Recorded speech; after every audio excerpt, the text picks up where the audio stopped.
Halo sahabatku, apa kabar kalian hari ini? Semoga selalu sehat dan bahagia ya.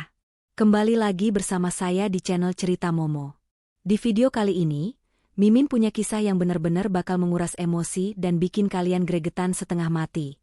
Bayangkan rasanya jadi Risma, seorang istri yang setia, tapi setiap hari dihina dan dituduh, wanita tak berguna, oleh mertuanya, Bu Elsa, hanya karena belum memiliki keturunan. Yang lebih menyakitkan lagi, ternyata Bu Elsa diam-diam sudah membawa wanita lain bernama Vanessa ke dalam rumah mereka untuk menggantikan posisi Risma. Tapi tunggu dulu, Risma tidak diam saja. Ada satu rahasia besar tentang siapa yang sebenarnya mandul, yang selama ini ditutupi rapat-rapat oleh keluarga suaminya. Kira-kira, bukti apa yang dibawa Risma untuk membungkam mulut mertuanya? Dan anak siapa sebenarnya yang dikandung oleh wanita pengganti itu? Nah, sebelum kita masuk ke drama panasnya, yuk dukung terus channel ini dengan cara tekan tombol like, subscribe, dan jangan lupa nyalakan lonceng notifikasinya agar kalian tidak ketinggalan kisah-kisah seru lainnya. Dan seperti biasa, Mimin pengen sapa-sapa kalian dulu nih. Coba absen di kolom komentar di bawah ya.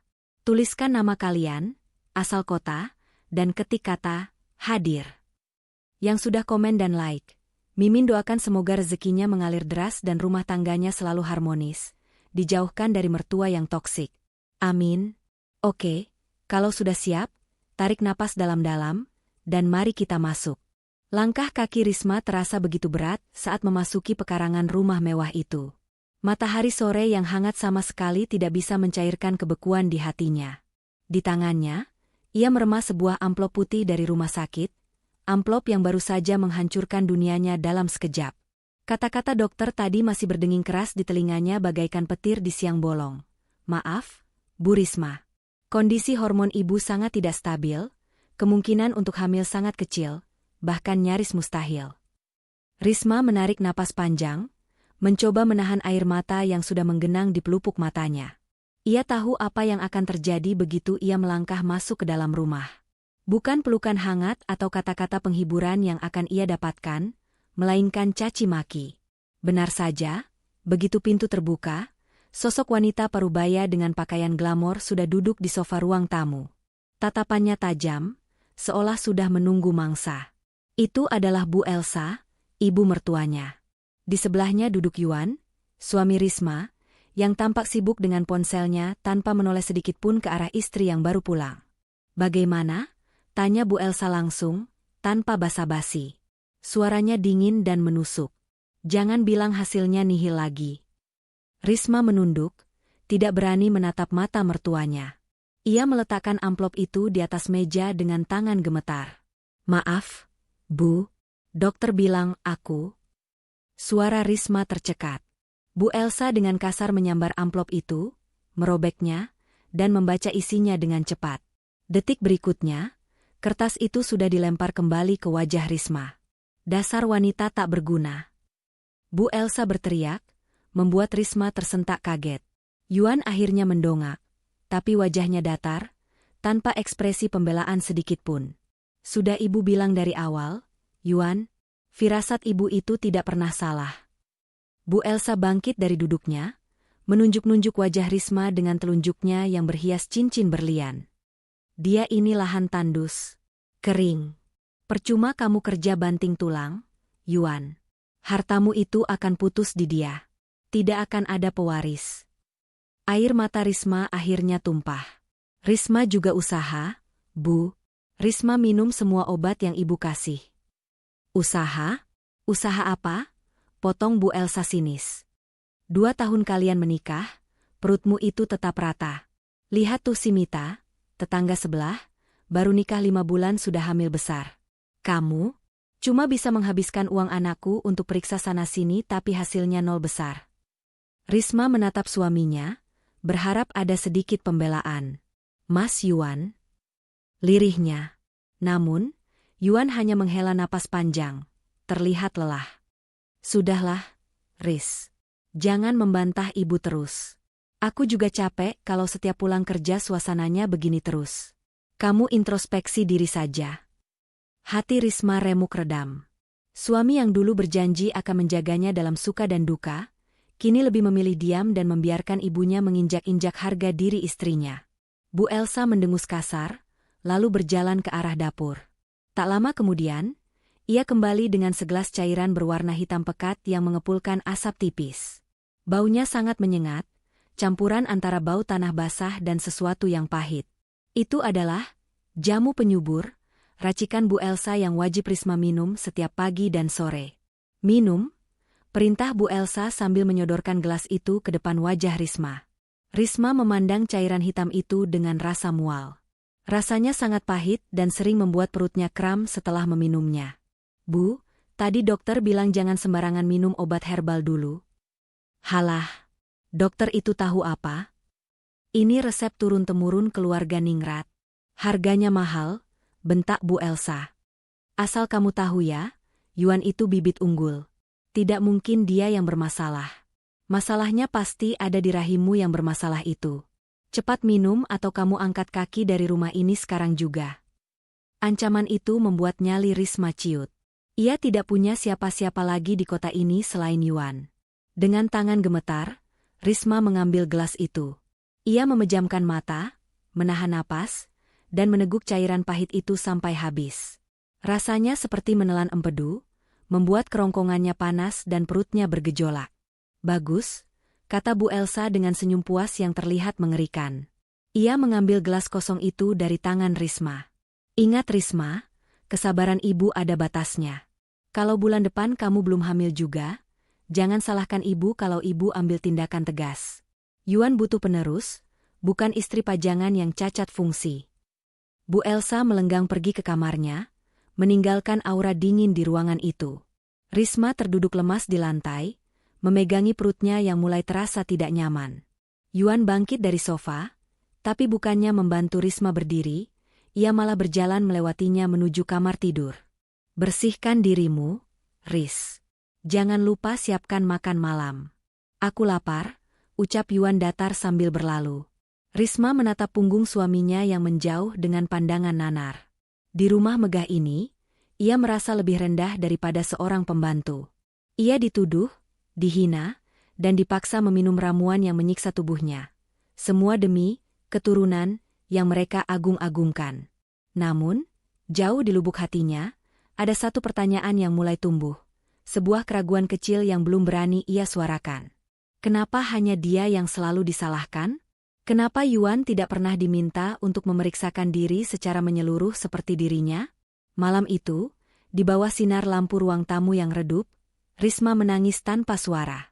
Ia tidak tahu bahwa cairan hitam yang baru saja ia minum bukanlah penyubur, seperti yang dikatakan mertuanya. Itu adalah awal dari sebuah rencana jahat yang akan mengubah hidupnya selamanya. Dan badai yang sebenarnya, baru saja akan dimulai esok hari.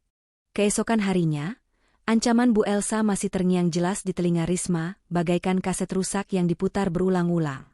Namun, Risma berusaha tetap menjalani perannya sebagai istri yang berbakti. Sejak subuh, ia sudah sibuk di dapur, menyiapkan sarapan favorit Yuan, nasi uduk dengan semur tahu. Ia berharap, setidaknya lewat masakan, ia bisa melunakkan hati suaminya yang belakangan ini terasa semakin berjarak. Namun, ketenangan pagi itu pecah oleh suara klakson mobil di depan rumah. Bukan mobil tamu biasa, melainkan taksi online yang berhenti tepat di depan pagar. Bu Elsa, yang biasanya baru bangun jam 9 pagi, tiba-tiba sudah rapi dengan daster batiknya dan bergegas keluar dengan wajah sumringah, seolah sudah menantikan kedatangan seseorang. Risma mengintip dari balik jendela dapur. Seorang wanita muda turun dari taksi.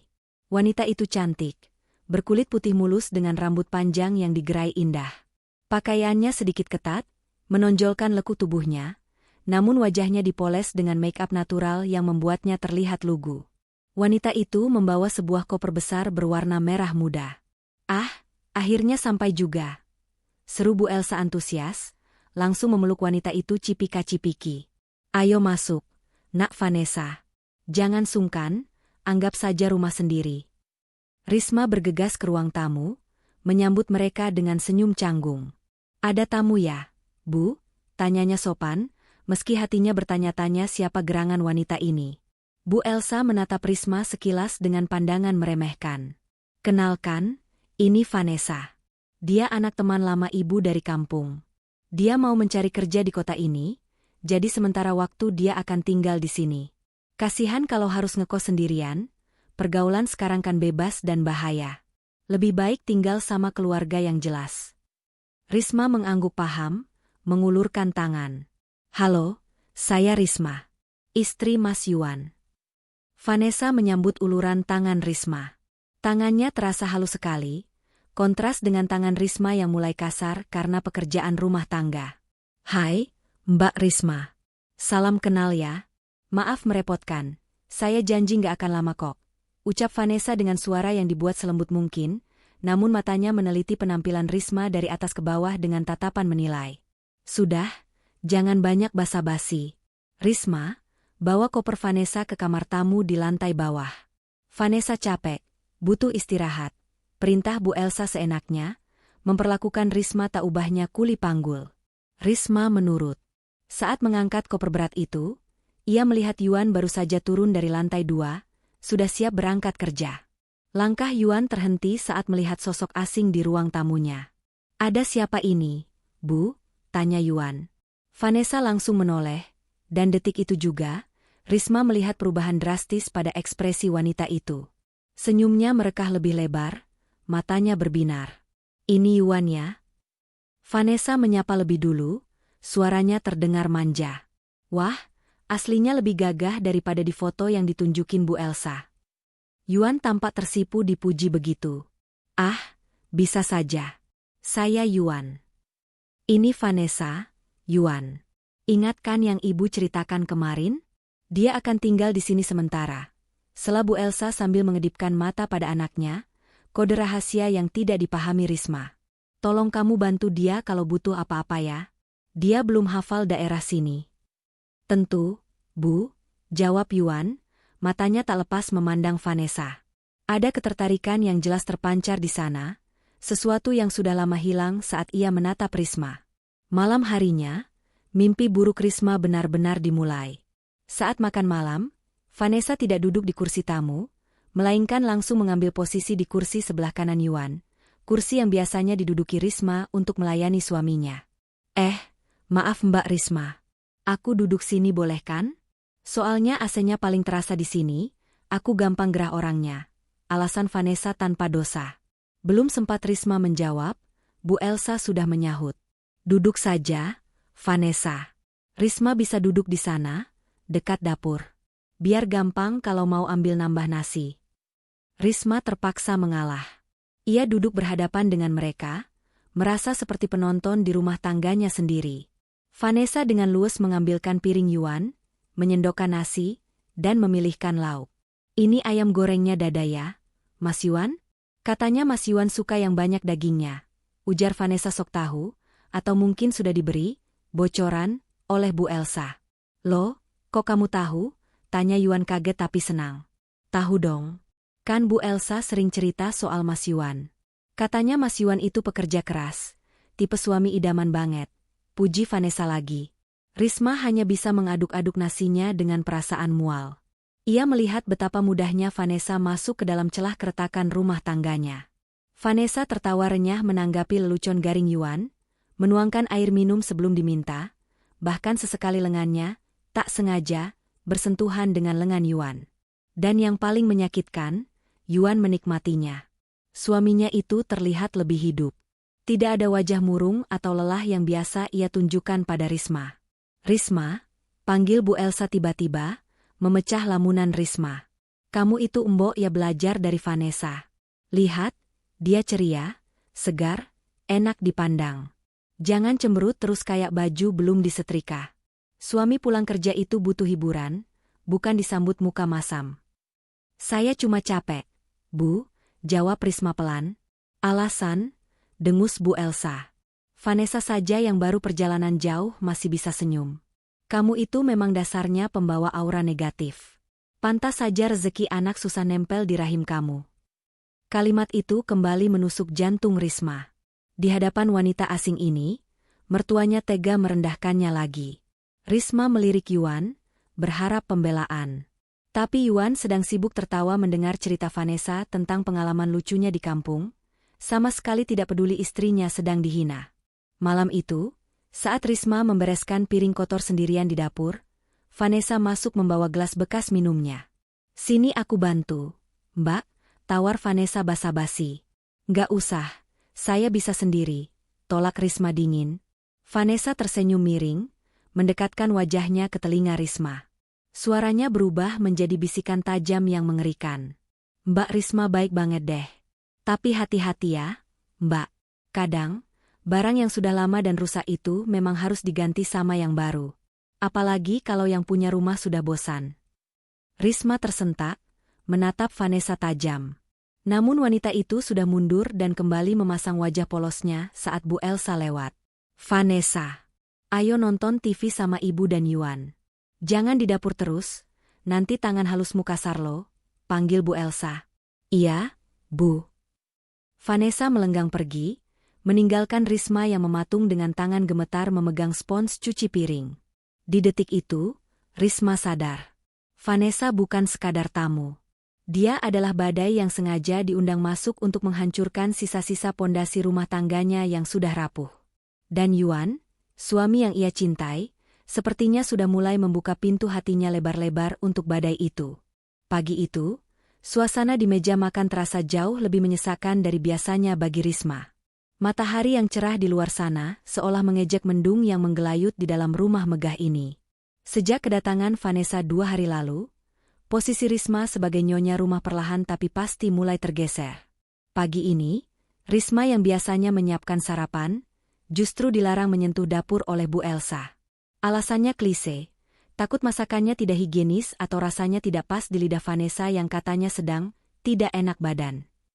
Risma hanya bisa duduk di ujung meja, memandangi piring kosongnya sambil menahan perih di hati. Di hadapannya, Vanessa duduk tepat di sebelah Yuan, melayani suaminya itu dengan luwes. Wanita itu mengambilkan nasi, menyendokkan lauk, bahkan sesekali tertawa manja sambil menyentuh lengan Yuan. Yuan pun tidak menolak. Ia justru tampak menikmati perhatian itu, sesuatu yang membuat dada Risma sesak bukan main. "Ayo dimakan, Yuan. Vanessa masak ini khusus buat kamu loh." Pagi-pagi buta dia sudah bangun. Puji Bu Elsa dengan nada yang sengaja dikeraskan agar Risma mendengar. Yuan menyuap nasi goreng itu dan mengangguk. "Enak. Tumben rasanya beda." Vanessa tersenyum malu-malu, wajahnya dibuat sepolos mungkin. "Syukurlah kalau Mas Yuan suka. Aku cuma..." Belum sempat Vanessa menyelesaikan kalimatnya, tiba-tiba ia menutup mulutnya dengan tangan. Wajahnya berubah pucat. "Hue?" Semua orang di meja makan terdiam. Vanessa kembali terbatuk, menahan mual, lalu dengan terburu-buru berlari menuju wastafel dapur yang tak jauh dari ruang makan. Suara recing atau muntah terdengar cukup keras, memecah keheningan pagi itu. Yuan sontak berdiri, wajahnya cemas. "Vanessa, kamu kenapa?" Namun, reaksi Bu Elsa justru sangat berbeda. Wanita parubaya itu tidak terlihat panik sedikitpun. Malah, seulas senyum misterius terbit di bibirnya. Dengan gerakan yang tampak terlalu sigap dan terencana, Bu Elsa merogoh saku daster mewahnya dan mengeluarkan sebuah kotak kecil memanjang. "Yuan, duduk," perintah Bu Elsa tenang namun tegas. Ia lalu berjalan menghampiri Vanessa yang masih membungkuk di wastafel. Risma hanya bisa mematung menyaksikan adegan itu. Firasat buruk mulai merayapi tengkuknya. Ia melihat Bu Elsa membisikkan sesuatu pada Vanessa, lalu menyodorkan benda kecil yang tadi diambil dari sakunya. "Itu adalah alat tes kehamilan. Coba kamu cek dulu, Nak. Ibu curiga mualmu itu bukan masuk angin biasa," ucap Bu Elsa cukup keras. Vanessa menatap alat itu dengan mata berkaca-kaca, akting yang sempurna, lalu mengangguk lemah dan bergegas menuju kamar mandi tamu. 5 menit berlalu bagaikan 5 tahun bagi Risma. Yuan tampak gelisah, jari-jarinya mengetuk meja makan. "Bu, kenapa dikasih tes pack? Vanessa kan cuma tamu, masa?" Yuan tidak melanjutkan kalimatnya, seolah takut pada pemikirannya sendiri. Bu Elsa hanya tersenyum penuh arti sambil menyesap tehnya. "Diam dan tunggu saja, Yuan. Firasat seorang ibu tidak pernah salah." Pintu kamar mandi terbuka. Vanessa keluar dengan langkah perlahan, tangannya gemetar memegang alat tes plastik itu. Wajahnya menunduk, air mata buatan sudah mengalir di pipinya yang mulus. Ia berjalan mendekati Bu Elsa dan menyerahkan benda itu. Bu Elsa melihatnya sekilas, lalu memekik histeris kegirangan. Alhamdulillah. Ya Tuhan. Akhirnya. Bu Elsa langsung memeluk Vanessa erat-erat, mengguncang tubuh wanita muda itu dengan penuh semangat. Selamat ya, sayang. Ibu tahu. Ibu tahu kamu wanita subur. Yuan bingung setengah mati. Ia mendekat, merebut alat tes itu dari tangan ibunya. 2 garis merah. Positif. Mata Yuan membelalak lebar. Napasnya tercekat. Ia menatap Vanessa dengan tatapan tak percaya. Hamil? Suara Yuan bergetar. Tapi, Vanessa ini? Yuan menelan ludah, keringat dingin mulai bercucuran di pelipisnya. Bu, Vanessa hamil? Tapi kapan? Maksudku, aku dan Vanessa. Yuan tergagap, bingung harus berkata apa di depan Risma. Vanessa mulai menangis sesenggukan, menutup wajahnya dengan kedua tangan. Maafkan aku, Mas. Aku tahu ini salah. Aku tahu aku cuma tamu. Tapi kejadian malam itu, waktu Mas Yuan pulang mabuk berat. Yuan mengerutkan kening, berusaha keras mengingat-ingat. Mabuk? Kapan? Singatku aku. Jangan pura-pura lupa, Yuan. Potong Bu Elsa cepat. Suaranya meninggi memotong keraguan anaknya. Bulan lalu, waktu kamu pulang larut malam setelah meeting proyek gagal itu. Kamu diantar Vanessa ke kamar tamu, karena Risma sudah tidur nyenyak tak peduli padamu. Vanessa yang merawatmu, membersihkanmu, dan namanya laki-laki dan perempuan dewasa di satu kamar. Setan pasti lewat. Risma terlonjak dari duduknya. Ia ingat malam itu. Yuan memang pulang larut, tapi Yuan langsung tidur di kamar mereka. Risma bahkan yang melepaskan sepatu suaminya. Bohong. Malam itu Mas Yuan tidur sama aku, Bu. Risma yang bukain pintu. Diam kamu, bentak Bu Elsa, matanya melotot tajam ke arah Risma. Kamu itu tidur kayak orang mati. Kamu tidak sadar suamimu pindah kamar tengah malam, karena butuh kehangatan yang tidak bisa kamu kasih. Bu Elsa kembali beralih pada Yuan, memegang bahu anaknya erat-erat. Yuan, dengar ibu. Tidak perlu diingat-ingat detailnya. Yang penting sekarang buktinya ada. 2 garis merah ini bukti kalau kamu itu laki-laki sejati. Kamu subur, Yuan. Kamu bisa punya keturunan. Kata-kata, subur, dan bisa punya keturunan, itu bagaikan mantra sihir yang melumpuhkan logika Yuan. Bertahun-tahun ia dihantui ketakutan bahwa ia tidak akan pernah menjadi ayah. Kini, di hadapannya ada bukti nyata.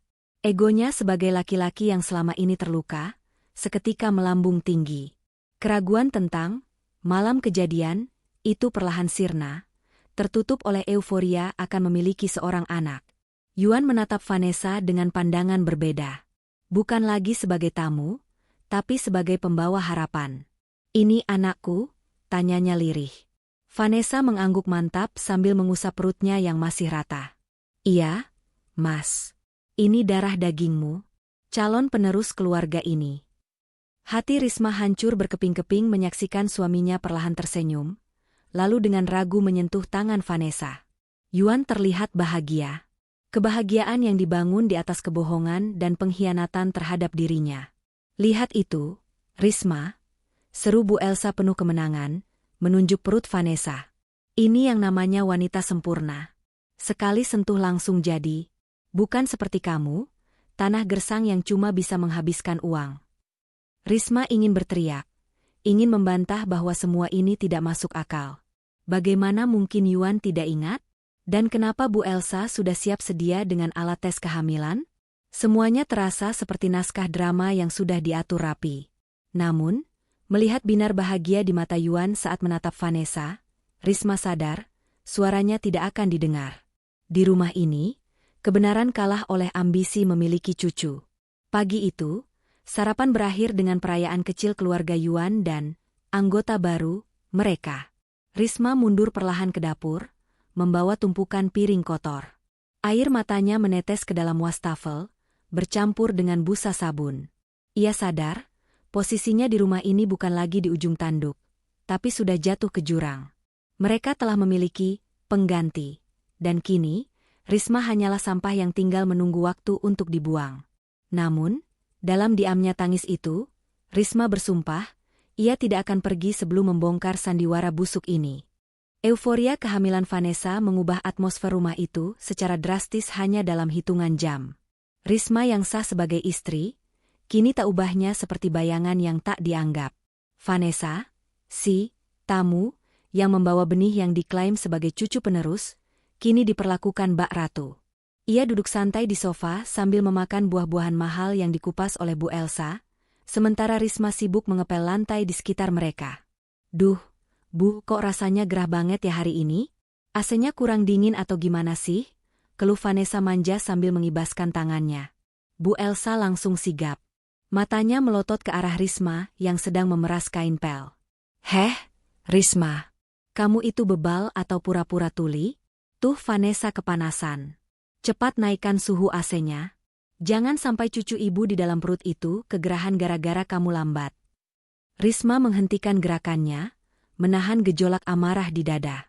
Ia meletakkan gagang pel dan mengambil remote AC. Hatinya perih. Dulu, Bu Elsa selalu marah jika Risma menyalakan AC terlalu dingin dengan alasan boros listrik. Kini, demi Vanessa, boros pun tak masalah. Setelah urusan AC selesai, Bu Elsa menarik tangan Yuan untuk duduk di ruang keluarga, agak menjauh dari Vanessa tapi masih dalam jangkauan pandang. Wajah Bu Elsa berubah serius. Ia menatap anak laki-lakinya itu dengan tatapan menuntut. Yuan, kita harus bicara soal masa depan, bisik Bu Elsa tajam. Kamu tidak bisa membiarkan keadaan menggantung seperti ini. Perut Vanessa akan semakin membesar. Kamu mau anakmu lahir dengan status anak haram? Anak di luar nikah? Yuan tampak gelisah. Ia memijat pelipisnya yang terasa pening. Maksud ibu? Ceraikan Risma. Tembak Bu Elsa langsung pada intinya. Risma yang hendak beranjak ke dapur, seketika mematung di balik partisi ruangan. Kakinya lemas mendengar kalimat itu keluar begitu mudah dari mulut mertuanya. Bu, apa harus secepat itu? Yuan mencoba bernegosiasi, meski suaranya terdengar lemah. Risma tidak bikin salah fatal. Bu, kasihan dia kalau langsung dicerai begitu saja. Dia tidak punya keluarga lain di sini. Kasihan? Kamu lebih kasihan sama wanita mandul itu daripada darah dagingmu sendiri? Nada suara Bu Elsa meninggi, membuat Yuan menciut. Dengar ya, Yuan. Laki-laki itu dinilai dari keturunannya. Kalau kamu terus mempertahankan Risma, kamu memutus garis keturunan keluarga kita. Vanessa sudah membuktikan dia wanita sempurna. Dia subur. Dia bisa memberimu anak laki-laki yang kamu idamkan. Pilih mana? Istri mandul yang cuma jadi beban, atau wanita subur yang membawa masa depanmu? Yuan terdiam. Argumen tentang keturunan itu selalu menjadi titik lemahnya. Ia menoleh ke arah Vanessa yang sedang mengelus perutnya sambil tersenyum polos. Bayangan menggendong bayi mungil, dipanggil ayah, dan memiliki penerus nama keluarga begitu menggoda egonya. Aku akan pikirkan cara bicaranya. Bu, jawab Yuan akhirnya, menyerah. Di balik tembok, air mata Risma menetes deras. Hancur sudah pertahanannya. Yuan, pria yang ia cintai, ternyata lebih memilih janin yang entah benar atau tidak keberadaannya itu, daripada mempertahankan pernikahan mereka. Namun, Risma tahu ia tidak boleh ambruk sekarang. Jika ia diusir, ia harus pergi dengan kepala tegak, bukan sebagai pecundang. Sore harinya, Bu Elsa menyuruh Risma membersihkan kamarnya. Risma, bereskan kamar ibu. Vanessa mau tidur siang di sana karena kasurnya lebih empuk. Ganti spraynya, buang sampah-sampahnya. Jangan sampai ada debu sedikit pun, perintahnya semena-mena. Dengan langkah gontai, Risma masuk ke kamar mertuanya yang mewah. Bau parfum menyengat langsung menyapa hidungnya. Ia mulai menarik spray, menggantinya dengan yang baru, lalu beralih ke meja rias yang berantakan. Botol-botol kosmetik mahal berserakan. Saat Risma hendak membuang tumpukan tisu bekas di tempat sampah kecil di sudut kamar, matanya menangkap sesuatu yang janggal. Di antara gumpalan tisu, ada sebuah kotak kecil berwarna biru putih yang sudah diremukan, seolah sengaja disembunyikan di dasar tempat sampah. Rasa penasaran mendorong Risma untuk memungutnya. Ia meratakan kotak kemasan itu. Jantungnya berdegup kencang saat membaca tulisan medis di sana. Itu bukan kemasan jamu herbal. Bukan pula vitamin. Itu adalah kemasan obat kontrasepsi hormonal dosis tinggi. Jenis obat yang biasa dipakai untuk mencegah kehamilan, atau dalam dosis tertentu, bisa mengacaukan siklus menstruasi dan membuat rahim seolah-olah kering sementara waktu. Tangan Risma gemetar hebat. Ingatannya langsung melayang pada rutinitas setiap pagi dan sore. Cairan hitam pekat yang rasanya pahit dan menyengat itu. Bu Elsa selalu bilang itu adalah racikan akar-akaran kuno dari tabib keraton. Risma bahkan pernah melihat Bu Elsa menumbuk obat di dapur, mengira itu rempah-rempah. Ya Tuhan! Desis Risma, menutup mulutnya yang ternganga.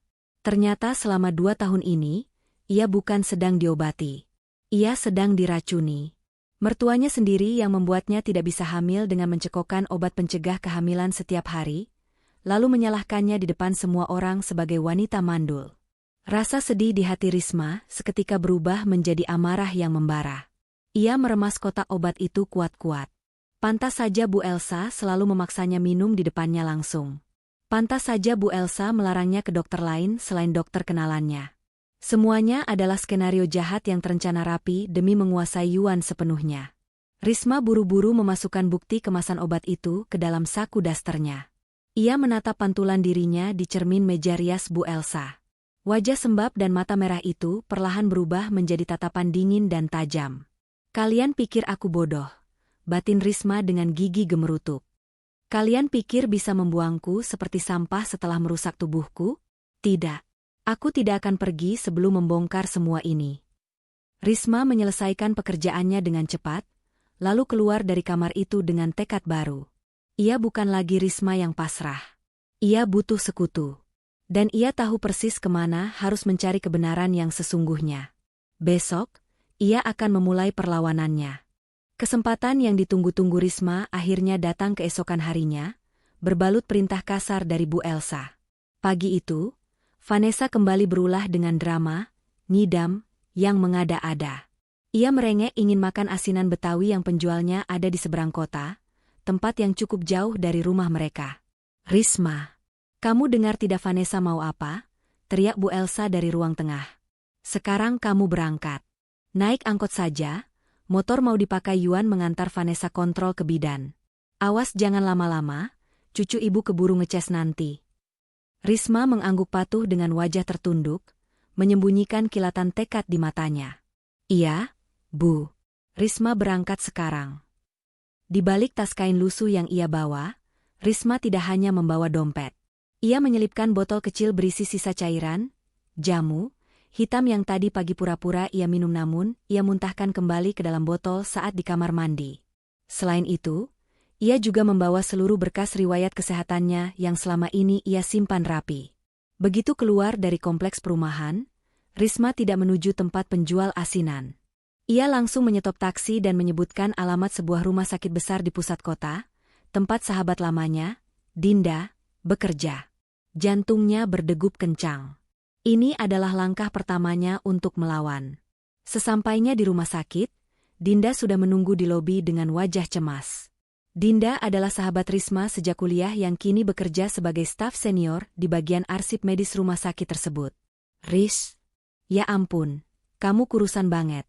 Seru Dinda prihatin saat melihat kondisi sahabatnya. Nanti saja basap-basinya, Din. Waktuku nggak banyak. Potong Risma cepat sambil menyerahkan botol kecil itu. Tolong, Din. Bawa ini ke lab temanmu yang bisa dipercaya. Aku mau tahu apa isi sebenarnya dari cairan ini. Mertuaku bilang ini jamu penyubur, tapi aku nemu bungkus obat kontrasepsi di tong sampah kamarnya. Mata Dinda membelalak. Gila, mertuamu mau ngeracunin kamu? Dinda menerima botol itu dengan tangan gemetar karena marah. Oke, aku akan minta Dokter Adrian prioritasin ini. Kebetulan Dokter Adrian praktek hari ini. Dia spesialis kandungan terbaik di sini dan dia orangnya sangat objektif. Kamu periksa ke dia sekarang, biar kita punya bukti medis pembanding. Risma mengikuti saran Dinda. Di ruang periksa Dokter Adrian, Risma menjalani serangkaian tes lengkap yang belum pernah ia dapatkan dari dokter langganan mertuanya. Mulai dari USG transvaginal hingga cek hormon lengkap. Risma menceritakan semuanya, termasuk siklus haidnya yang kacau sejak minum jamu itu. Dokter Adrian menggelengkan kepala saat mendengar cerita Risma. Secara fisik, dari hasil USG sementara, rahim ibu terlihat sangat normal, Bu Risma. Tidak ada kista, miom, atau penebalan dinding rahim yang abnormal. Justru indung telur ibu terlihat sehat.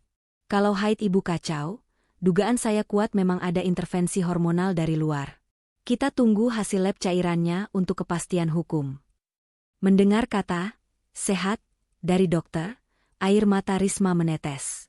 Selama 2 tahun ia hidup dalam stigma wanita rusak, padahal tubuhnya baik-baik saja. Setelah pemeriksaan selesai, Risma menunggu di kantin rumah sakit bersama Dinda. Wajah Dinda tampak serius. Ia memegang sebuah map berwarna biru tua. "Ris," panggil Dinda pelan, suaranya terdengar ragu namun mendesak. "Sebenarnya ada satu hal lagi yang mau aku kasih tahu ke kamu. Ini soal Yuan." Risma mengernyit. "Yuan? Kenapa?" Dinda menghela napas panjang. "Waktu kamu cerita kalau kamu terus yang disalahin dan Yuan gak pernah diperiksa, aku jadi curiga. Kamu ingat kan, dulu Yuan pernah dirawat di rumah sakit ini waktu dia remaja? Sebelum RS ini renovasi, ini kan RS langganan keluarga Yuan dulu." Risma mengangguk. "Iya, katanya dia pernah operasi gondongan parah waktu SMA." "Benar. Karena aku kerja di bagian arsip, aku iseng cari rekam medis selama dia yang belum didigitalisasi. Filenya ada di gudang arsip tua." Dinda menyodorkan map biru itu ke hadapan Risma. "Kamu harus baca ini. Ini alasan kenapa ibunya Yuan begitu obsesif nuduh kamu mandul, dan kenapa dia panik banget pengen Yuan punya anak dari orang lain." Tangan Risma gemetar saat membuka map itu. Di dalamnya ada lembaran kertas yang sudah agak menguning termakan usia. Matanya menyusuri istilah-istilah medis yang rumit, hingga berhenti pada satu kesimpulan dokter di bagian bawah halaman diagnosis pasca operasi. Di sana tertulis jelas, komplikasi orchitis, radang testis, pasca parotitis epidemika berat. Diagnosis, azoospermia permanen. Risma menutup mulutnya, menahan pekikan kaget. Azoospermia, eja Risma terbata-bata.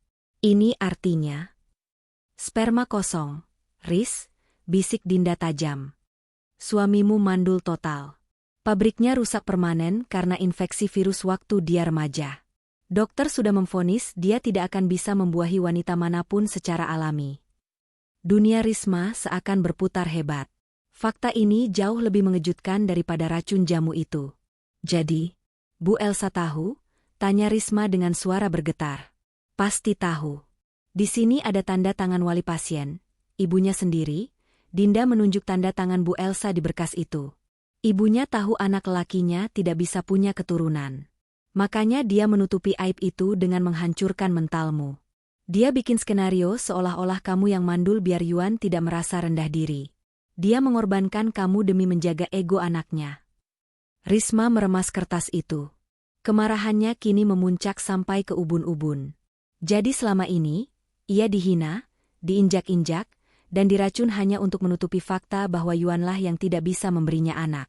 Dan sekarang, gumam Risma, matanya menyipit tajam mengingat Vanessa. Kalau Yuan mandul total secara medis, lalu siapa bapak dari anak yang dikandung Vanessa? Dinda tersenyum sinis. "Nah, itu dia, Riz. Secara medis mustahil itu anak Yuan. Kecuali Vanessa itu Virgin Mary, yang jelas nggak mungkin kan? Itu artinya mertuamu main api. Dia saking putus asanya pengen cucu atau pengen nyingkirin kamu, dia bawa wanita hamil entah dari mana untuk dijadiin pemuas mimpi Yuan." Risma menutup map itu dan memeluknya erat. Ini adalah senjata nuklir.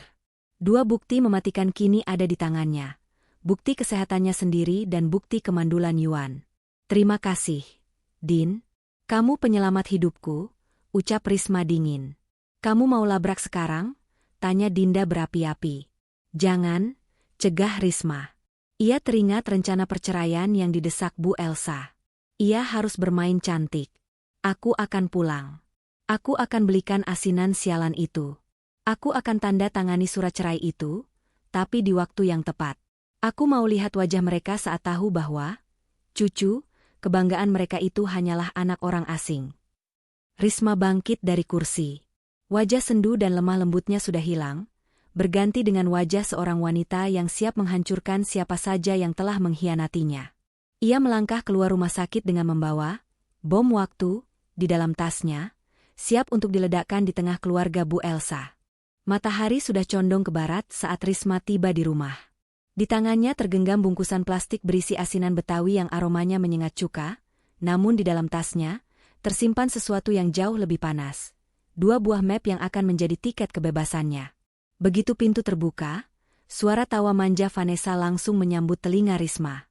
Wanita itu sedang berbaring di sofa ruang tengah, kakinya diletakkan di atas bantal empuk, sementara Bu Elsa memijat betisnya. Yuan duduk di karpet, membacakan majalah tentang perlengkapan bayi. Pemandangan keluarga bahagia yang sempurna, di mana Risma sama sekali tidak ada di dalamnya. Lama sekali kamu, semprot Bu Elsa begitu melihat sosok Risma. Vanessa sudah hampir pingsan kelaparan menunggu kamu. Risma meletakkan bungkusan asinan itu di meja dengan napas terengah. Maaf, Bu. Tadi macet parah di jalan, dan antreannya panjang. Vanessa melirik bungkusan itu dengan tatapan jijik.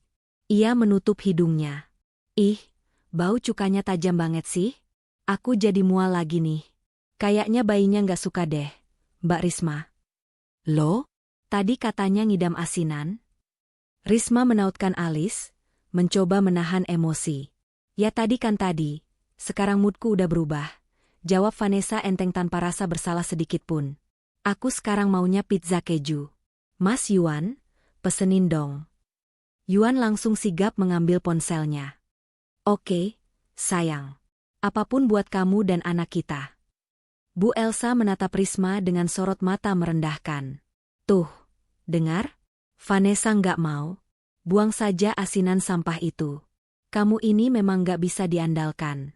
Disuruh beli asinan saja nggak becus mengatur waktu. Risma mengepal tangannya erat-erat di sisi tubuh. Ingin rasanya ia menumpahkan kuah asinan pedas itu ke wajah mereka bertiga. Namun, ia ingat strategi yang sudah disusunnya. Ia harus sabar. Ia menarik napas dalam, lalu mengambil bungkusan itu kembali. Baik, Bu.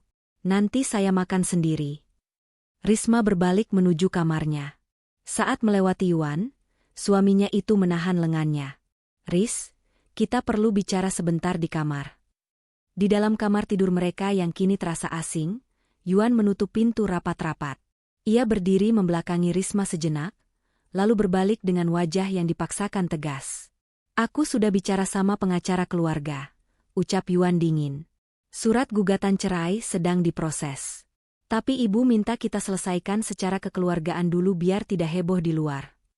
Risma menatap pria yang pernah ia cintai itu. Dulu, ia melihat Yuan sebagai sosok pelindung. Kini, setelah membaca berkas medis di dalam tasnya, ia hanya melihat seorang pria pengecut yang hidup dalam kebohongan ibunya. Mas, panggil Risma pelan, suaranya tenang namun menusuk. Apa Mas yakin 100% kalau Vanessa itu hamil anak Mas? Wajah Yuan langsung memerah padam. Maksud kamu apa tanya begitu? Kamu meragukan kejantananku? Atau kamu iri karena Vanessa bisa hamil sedangkan kamu tidak? Aku cuma bertanya, Mas. Vanessa baru tinggal di sini sebentar. Apa Mas tidak merasa aneh?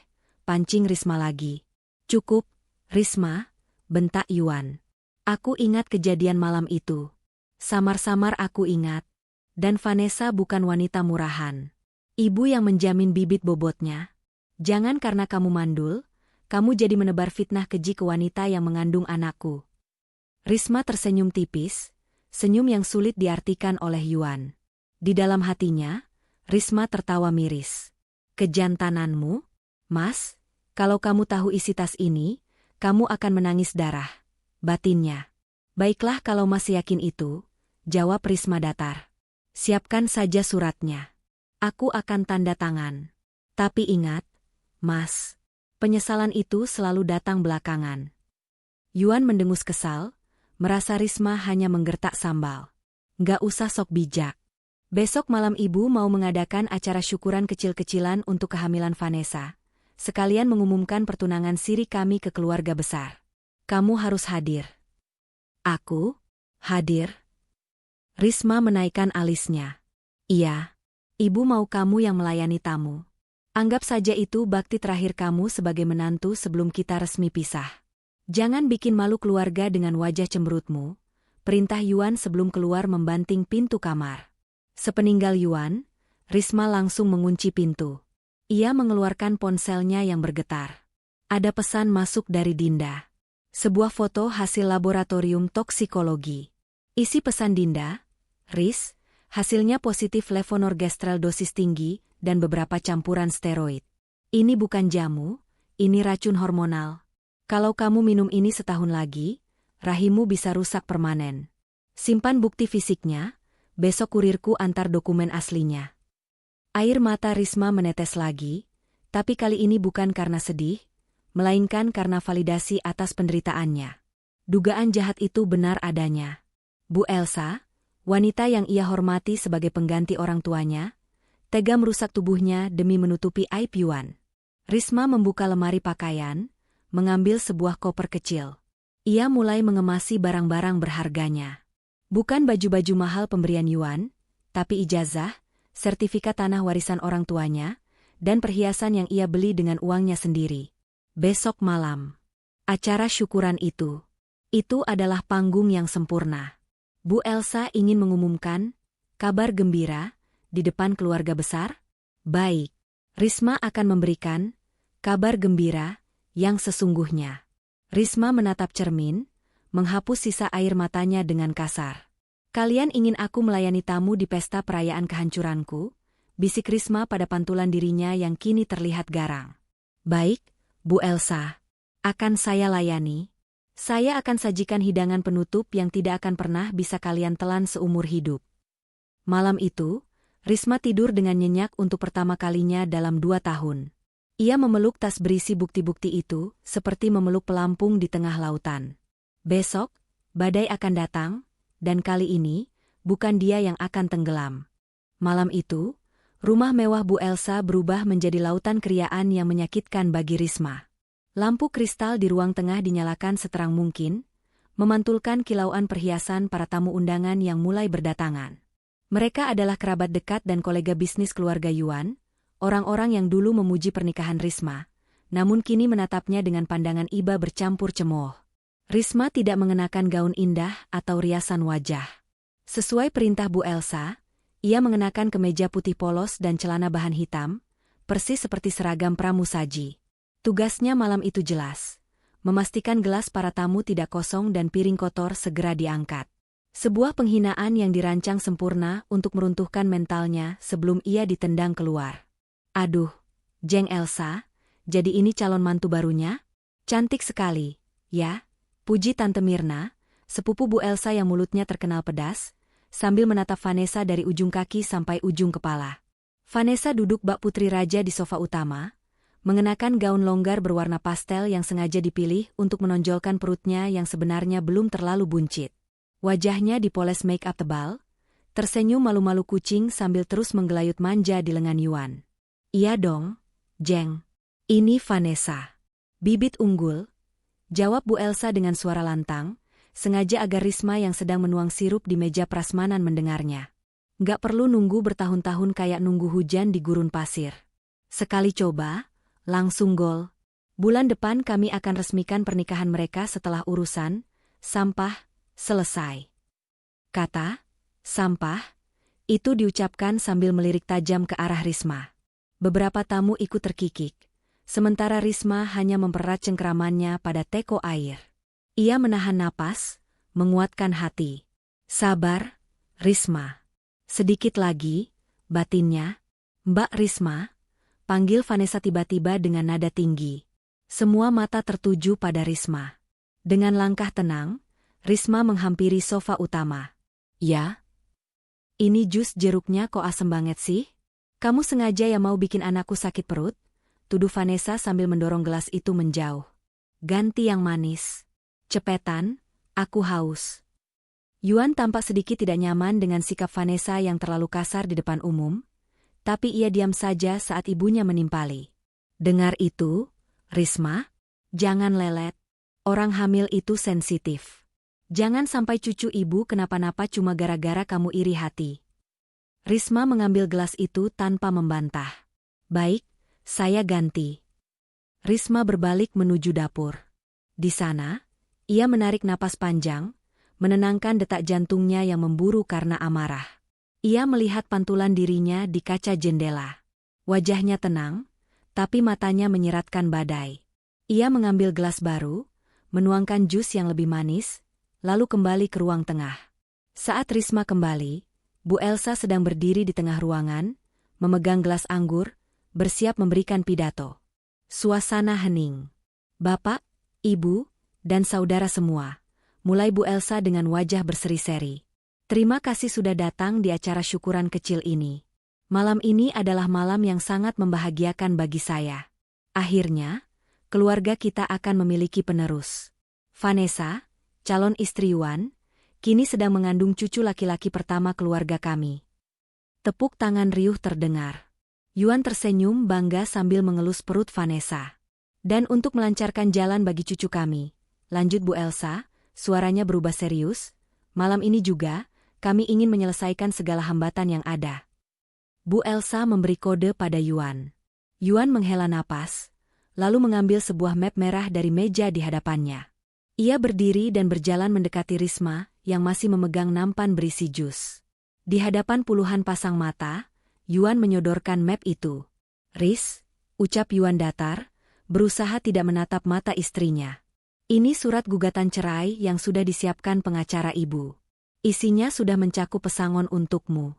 Tolong tanda tangani sekarang juga di depan saksi keluarga, supaya status Vanessa dan anak kami jelas. Suasana ruangan menjadi tegang. Bisik-bisik tetangga mulai terdengar.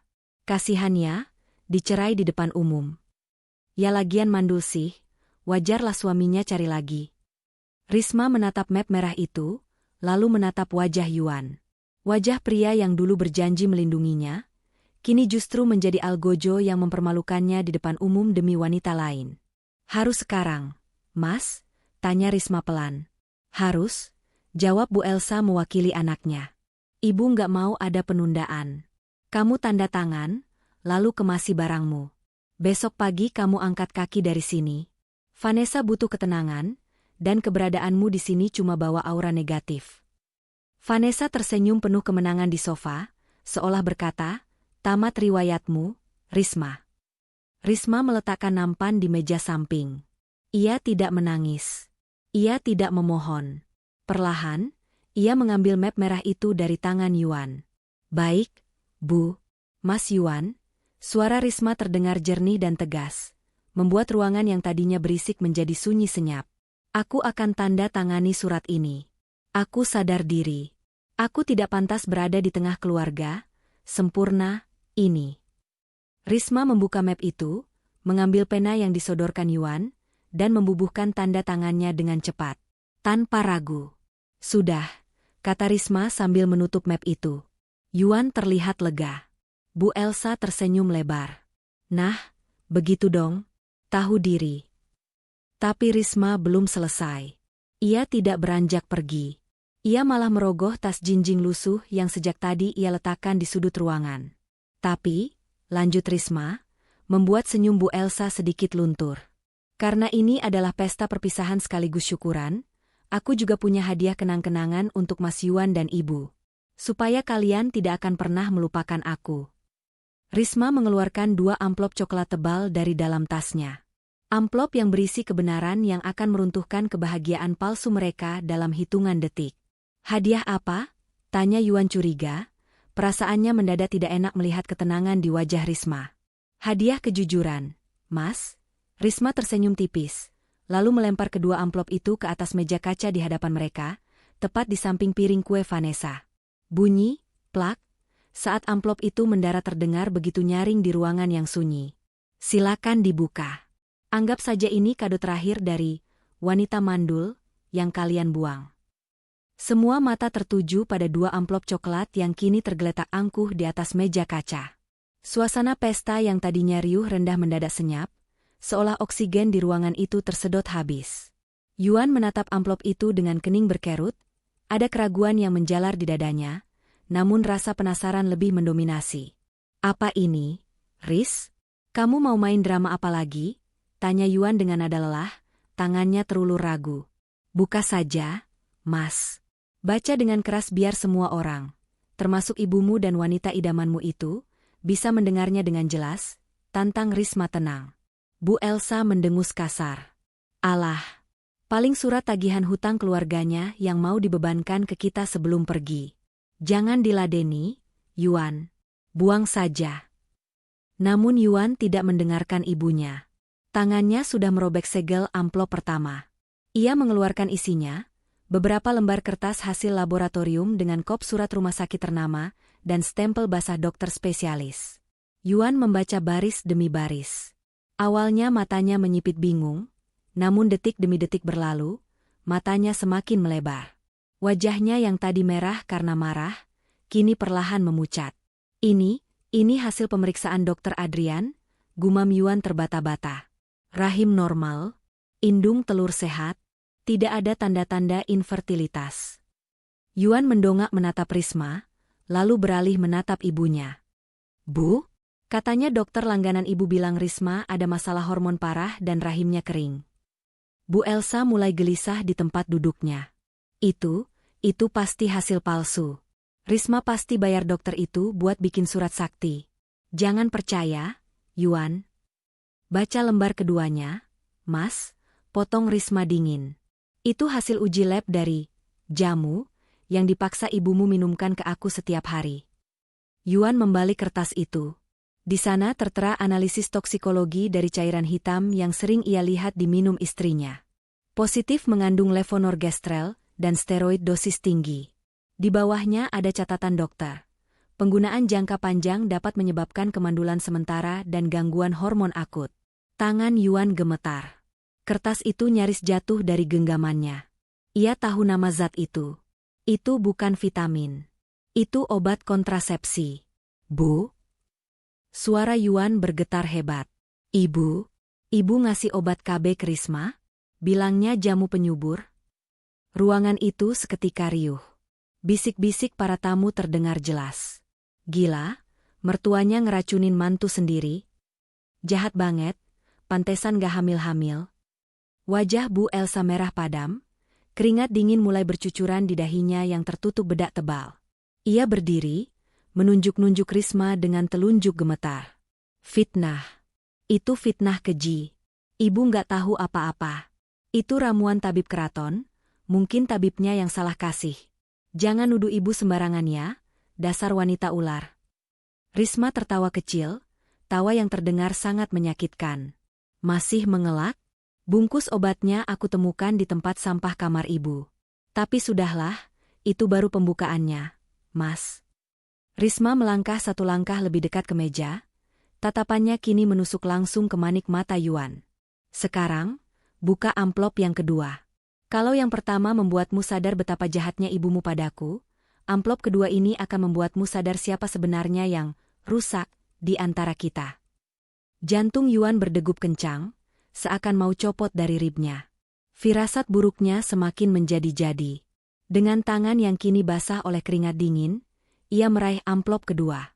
Amplop itu terasa lebih tipis, tapi auranya jauh lebih berat. Yuan membukanya.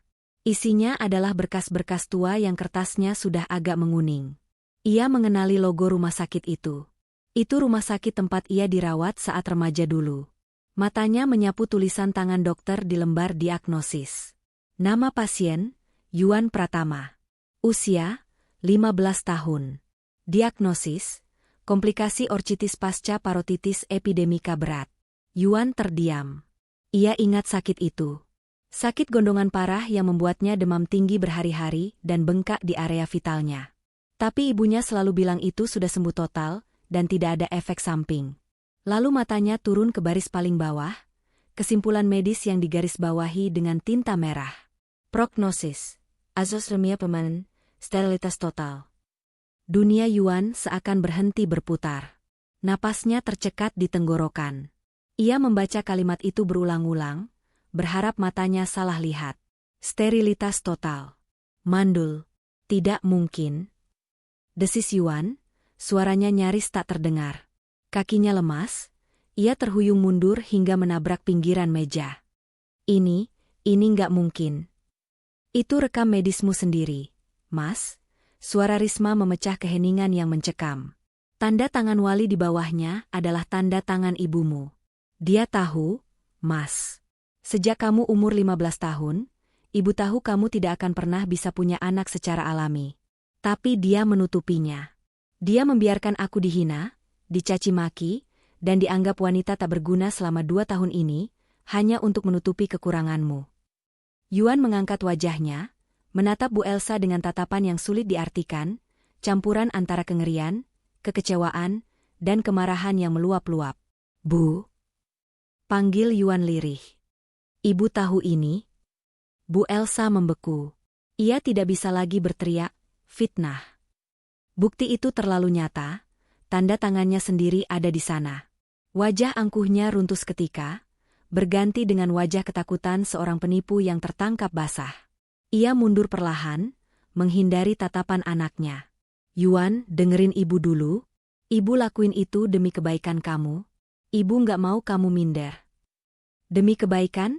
Teriak Yuan, air mata frustrasi mulai mengalir di pipinya. Ibu biarkan aku menghina istriku sendiri? Ibu biarkan aku merasa hebat padahal aku yang cacat? Ibu bohongi aku seumur hidup. Ruangan pesta itu kini benar-benar kacau. Para tamu menahan napas menyaksikan drama keluarga yang terbongkar telanjang di depan mata. Tapi Risma belum selesai. Ia masih punya satu skakmat terakhir. Risma menoleh ke arah sofa, tempat Vanessa duduk mematung dengan wajah pucat pasi. Tangan wanita itu memegang perutnya dengan gemetar, matanya liar mencari jalan keluar. Risma mengangkat tangannya, menunjuk lurus ke arah perut buncit Vanessa. Nah, Mas Yuan, ucap Risma lantang, memastikan setiap orang di ruangan itu mendengar. Sekarang pakai logikamu. Kalau secara medis kamu dinyatakan mandul total dan tidak memiliki sperma sama sekali. Risma memberi jeda sejenak, membiarkan kalimatnya meresap ke dalam otak Yuan. Lalu, anak siapa yang ada di dalam perut wanita itu? Pertanyaan itu meledak bagaikan bom atom. Yuan tersentak hebat seolah ditampar besi panas. Ia menoleh patah-patah ke arah Vanessa. Vanessa yang tadi dipuja-puja sebagai pembawa berkah, Vanessa yang katanya, sekali sentuh langsung jadi, kini terlihat seperti tikus yang terpojok. Vanessa. Geram Yuan, suaranya rendah dan menakutkan. Jawab jujur. Itu anak siapa? Vanessa gelagapan. Mas ini keajaiban. Mas, dokter bisa salah. Cinta kita kan kuat, jadi... Omong kosong. Yuan melempar berkas medis itu ke lantai. Ia melangkah mendekati Vanessa dengan mata nyalang. Jal, kamu tidur sama siapa? Ibu bilang kamu wanita baik-baik. Pesta syukuran itu seketika berubah menjadi panggung pengadilan yang mengerikan. Dan Risma, sang terdakwa, yang tadinya akan diusir, kini berdiri tegak sebagai hakim yang baru saja mengetukkan palu kebenaran. Suasana pesta yang tadinya megah kini berubah menjadi neraka bagi keluarga Bu Elsa.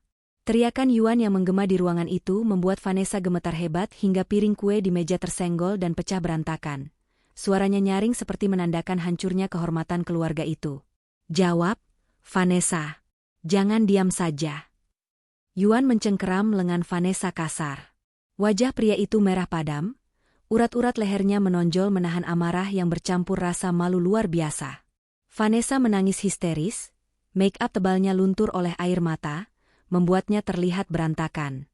Ia melirik Bu Elsa meminta pertolongan, tapi Bu Elsa sendiri sedang mematung dengan wajah pucat, tak mampu berkutik di bawah tatapan menuduh para tamu. Ah, ampun, Mas. Isak Vanessa terbata-bata. Ah, aku nggak bermaksud nipu. Ini semua ide ibu. Jangan bawa-bawa saya. Pekik Bu Elsa panik, berusaha menyelamatkan mukanya sendiri. Dasar wanita murahan. Kamu pasti menjebak anak saya kan? Kamu bilang itu anak Yuan, makanya saya kasihan dan pungut kamu. Vanessa yang merasa dikhianati langsung melawan. Rasa takutnya berubah menjadi nekat. Enak saja. Ibu lupa janji ibu? Ibu yang datang ke kosan saya. Ibu yang tawarkan uang 50 juta asal saya mau pura-pura hamil anak Mas Yuan supaya ibu punya alasan buat ngusir Mbak Risma. Pengakuan itu bagaikan petir yang menyambar telinga Yuan. Cengkeramannya pada lengan Vanessa terlepas. Ia mundur selangkah, menatap ibunya dengan pandangan tak percaya. Mulut para tamu menganga lebar. Bisik-bisik cemooh, kini berubah menjadi hujatan terang-terangan. Gila, mertua sinting. Newa lonte buat hancurin rumah tangga anaknya sendiri, celetuk Tante Mirna keras-keras, tak lagi peduli pada sopan santun. Jadi, Yuan menatap ibunya dengan mata berkaca-kaca. Suaranya parau. Ibu bayar dia? Ibu sewa wanita hamil buat nipu aku? Buat bikin aku percaya kalau aku laki-laki normal? Bu Elsa tergagap, keringat dingin membasahi seluruh wajahnya. Yuan, dengerin ibu, nak. Ibu cuma nggak mau kamu sedih. Ibu nggak tega lihat kamu merasa gagal sebagai laki-laki. Ibu mau kamu bahagia punya anak. Walaupun bukan darah dagingmu, setidaknya orang luar taunya kamu subur. Bahagia macam apa yang dibangun di atas kebohongan, Bu? Teriak Yuan histeris, air matanya tumpah. Ibu racuni istriku yang setia. Ibu fitnah dia mandul. Padahal aku yang cacat, Bu. Dan ibu tahu itu. Yuan meraung, memukul dadanya sendiri yang terasa sesak. Rasa sakit karena dikhianati oleh dua wanita sekaligus. Ibunya dan kekasih barunya benar-benar menghancurkan mentalnya. Dan kamu? Yuan beralih menatap Vanessa dengan tatapan jijik. Anak siapa itu? Jawab jujur atau aku panggil polisi sekarang juga atas tuduhan penipuan. Vanessa ketakutan mendengar kata polisi. Ia bersimpuh di kaki Yuan. Jangan mas, ini anak Riko, mantan pacarku. Dia cuma tukang parkir di pasar, dia kabur gak mau tanggung jawab. Makanya waktu Bu Elsa nawarin kerjaan ini, aku terima, aku butuh uang buat lahiran. Mas? Yuan tertawa getir, tawa orang yang sudah kehilangan akal sehat. Tukang parkir. Gumamnya miris. Kalian mau mewariskan harta keluargaku, nama besar ayahku, kepada anak tukang parkir yang kalian pungut dari jalanan? Hebat. Hebat sekali rencana kalian. Risma yang sejak tadi berdiri diam menyaksikan kehancuran itu, akhirnya melangkah maju. Ia mengambil tas jinjingnya yang tergeletak di lantai. Wajahnya tenang, tak ada lagi air mata. Sudah cukup jelaskan, Mas, ucap Risma dingin. Itulah, keluarga bahagia, yang kamu pertahankan mati-matian sampai tega membuangku. Seorang ibu manipulatif, seorang suami mandul yang pengecut, dan seorang penipu yang mengandung anak orang lain. Yuan menoleh cepat ke arah Risma. Rasa penyesalan tiba-tiba menghantamnya sekuat tenaga. Ia melihat wanita yang selama 2 tahun ini melayaninya dengan tulus, wanita yang ia paksa minum racun, wanita yang ia hina di depan umum. Dan wanita itu ternyata satu-satunya orang yang jujur padanya. Riz. Yuan melangkah mendekat, hendak meraih tangan Risma. Maafin aku, Riz. Aku nggak tahu, aku bodoh. Risma memundurkan langkahnya, menepis tangan Yuan sebelum sempat menyentuhnya. Tatapannya tajam dan dingin, membekukan harapan Yuan. Jangan sentuh aku dengan tangan kotor itu, Mas, desis Risma.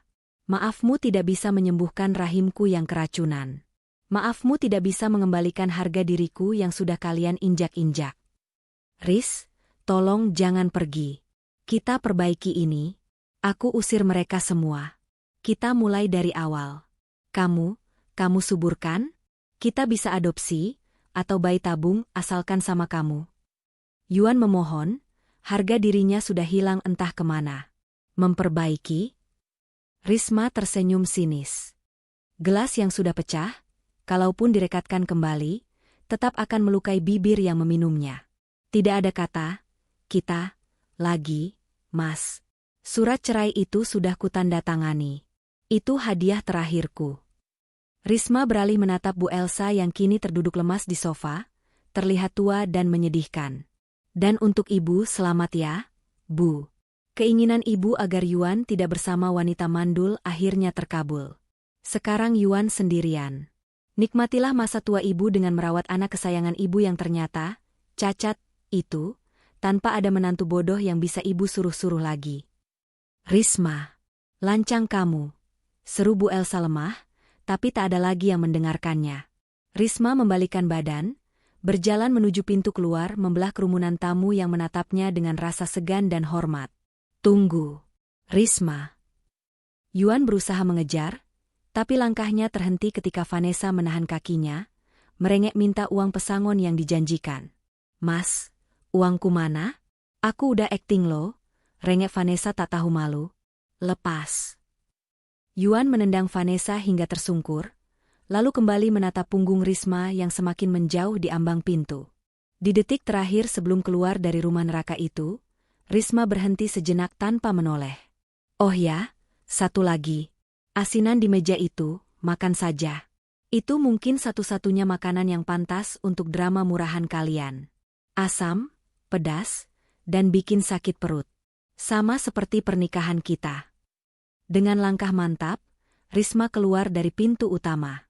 Angin malam menyambutnya, terasa dingin namun sangat melegakan. Beban bertonton yang selama ini menghimpit dadanya seketika sirna. Di belakangnya, terdengar suara pecahan barang lagi dan teriakan histeris Bu Elsa. Rumah mewah itu kini hanyalah bangunan megah yang berisi puing-puing kehancuran, sementara Risma melangkah pergi menyongsong hidup barunya yang bebas dan bermartabat. 2 tahun telah berlalu sejak malam pesta yang berubah menjadi bencana itu. Waktu seakan menjadi hakim paling adil yang memutarbalikkan nasib manusia dengan cara yang tak terduga. Risma melangkah keluar dari pintu otomatis sebuah rumah sakit ibu dan anak ternama di pusat kota. Wajahnya tampak lebih segar, pipinya merona merah jambu, jauh berbeda dengan wanita kurus berwajah sendu 2 tahun lalu. Tangan kirinya menggandeng lengan seorang pria tegap yang menatapnya dengan penuh kasih sayang, sementara tangan kanannya mengelus perutnya yang membuncit besar. Hati-hati jalannya, sayang. Kata dokter kandungan tadi, bayi kembar kita aktif banget. Jangan terlalu capek, ucap pria itu lembut sambil membukakan pintu mobil. Risma tersenyum manis. Aku nggak apa-apa, Mas Bram. Aku justru bahagia banget. Dulu aku pikir aku nggak akan pernah bisa merasakan tendangan bayi di perutku. Ya, setelah bercerai dari Yuan, Risma bertemu dengan Bram, seorang duda beranak satu yang tulus mencintainya. Dan benar kata hasil tes dokter Adrian dulu, rahim Risma sangat subur. Hanya butuh 3 bulan setelah menikah, Tuhan langsung menitipkan bayi kembar di rahimnya tanpa perlu obat-obatan aneh. Saat Risma hendak masuk ke dalam mobil, sebuah pemandangan di lobi rumah sakit menghentikan gerakannya. Di jalur khusus pengguna kursi roda, terlihat seorang pria kurus dengan pakaian lusuh sedang berdebat dengan petugas administrasi. Mbak, tolonglah. BPJS ibu saya aktif kok. Jangan ditolak, obat stroke-nya sudah habis. Suara pria itu terdengar memelas. Risma menyipitkan mata. Ia mengenali punggung bungkuk itu. Itu Yuan. Dan sosok tua renta yang duduk miring di kursi roda dengan mulut mencong ke kiri itu adalah Bu Elsa. Mertua yang dulu sombong, yang selalu menghina Risma miskin dan mandul, kini tampak tak berdaya akibat serangan stroke. Bu Elsa hanya bisa menatap kosong dengan air liur yang menetes, tanpa ada perhiasan berlian yang dulu selalu ia pamerkan. Yuan berbalik badan dengan wajah putus asa setelah ditolak petugas karena masalah administrasi tunggakan. Saat itulah, matanya bertabrakan dengan tatapan Risma. Waktu seolah berhenti. Yuan terpaku. Ia menatap Risma dari ujung kaki hingga ke perut buncitnya. Matanya melebar, mulutnya sedikit terbuka. Ada rasa sakit, malu, dan penyesalan yang luar biasa menghantam dadanya saat melihat perut besar Risma. Bukti nyata bahwa mantan istrinya itu benar-benar wanita sempurna. Risma tidak menghindar. Ia menatap Yuan dengan tenang, tanpa dendam, namun juga tanpa rasa rindu. Yuan melangkah ragu mendekat, menyeret langkahnya yang berat. Risma, suaranya serak. Apa kabar? Mas Yuan? Bu Elsa? Sapa Risma sopan, namun ada jarak tegas dalam nadanya. Yuan menelan ludah, matanya berkaca-kaca menatap perut Risma. Kamu hamil? Alhamdulillah. Kembar, jawab Risma singkat sambil mengusap perutnya. Bram, suamiku, sangat menjagaku. Yuan merasa kakinya lemas. Fakta ini menamparnya lebih keras daripada makian siapapun. Wanita yang ibunya sebut, lahan tandus, itu kini mengandung 2 nyawa sekaligus. Sementara dirinya, dia tetaplah pria mandul yang kesepian. Maafin aku, Riz. Bisik Yuan, air matanya menetes. Hidupku hancur, Riz. Vanessa kabur bawa sisa uang tabungan ibu setelah ketahuan anaknya hitam legam mirip preman pasar itu. Rumah kami disita bank. Ibu stroke karena syok dikejar rentenir. Aku sekarang cuma kerja serabutan. Yuan menatap Bu Elsa di kursi roda. Wanita tua itu berusaha mengucapkan sesuatu saat melihat Risma. Riz Ma. Suaranya tidak jelas. Hanya erangan penyesalan yang terlambat. Risma menatap mereka dengan rasa iba. Tapi ia tahu ia tak boleh menoleh ke belakang. Setiap perbuatan ada konsekuensinya, Mas.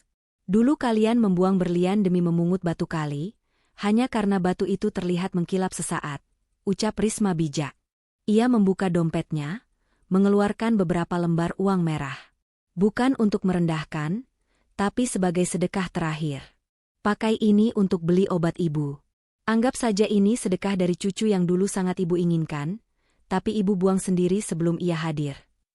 Risma meletakkan uang itu di tangan Yuan yang gemetar, lalu berbalik masuk ke dalam mobil mewah suaminya. Siapa, sayang? Tanya Bram saat mobil mulai melaju. Bukan siapa-siapa, Mas. Cuma masa lalu yang sudah selesai, jawab Risma sambil tersenyum lega. Dari kaca spion, Risma melihat Yuan masih berdiri mematung di lobi, memegang uang pemberiannya sambil menangis terseduh-seduh di bawah kaki ibunya yang lumpuh. Yuan akhirnya sadar, kemandulan yang sesungguhnya bukanlah pada tubuh, melainkan pada hati yang tidak bisa bersyukur. Risma telah pergi membawa kebahagiaannya, meninggalkan mereka yang tenggelam dalam kubangan penyesalan abadi. Pesan moral, kejujuran dan rasa syukur adalah pondasi utama dalam rumah tangga. Jangan pernah menutupi kekurangan diri dengan menyalahkan atau menzalimi pasangan, karena kebohongan sehalus apapun pasti akan terbongkar. Tuhan itu maha adil. Ia akan mengangkat derajat orang yang sabar dan menjatuhkan mereka yang sombong dengan cara yang tak terduga.